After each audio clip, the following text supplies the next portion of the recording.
இன்று நாள் 7ஆம் தேதிங்க, புதன்கிழமை, ஆகஸ்ட் மாதம் 2024. இன்று யாருக்கு சந்திராசிரமம் என்று பார்க்கும்போது பூராடம் மற்றும் உத்திராட நட்சத்திரக்காரங்களுக்கு இன்னைக்கு சந்திராசிரமம்.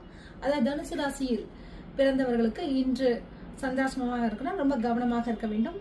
அது என்ன மாதிரியான கவனம் அப்படி பார்த்தீங்கன்னா, இன்னைக்கு கொஞ்சம் ஞாபக மறதி வரும். அதே மாதிரி பார்த்தீங்கன்னா ஏதாவது தேவையற்ற பிரச்சனைகள் வரலாம், வாக்குவாதங்கள் வரலாம். அதுவும் நெருங்கிய உறவினர்களிடம் ரொம்ப கவனமாக பேசுங்க.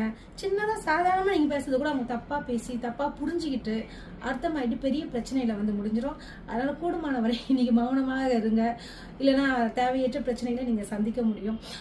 அது மட்டும் இல்லாமல் இன்னைக்கு பார்த்தீங்கன்னா பொதுவாகவே கடவுளை மட்டும் தியானியுங்கள், நல்லதே நடக்கும். இது மட்டுமா அப்படின்னு பார்த்தீங்கன்னா, நீங்க சந்திராஷ்டமம் என்றாலே மனதை ஒரு குழப்பமாக இருக்கக்கூடிய ஒரு காலகட்டம்னால எந்த ஒரு புதிய முடிவுகள் எடுக்காதீங்க. அதே மாதிரி பார்த்தீங்கன்னா ஏதோ முக்கியமான விஷயத்துக்கெல்லாம் கொஞ்சம் செல்வதை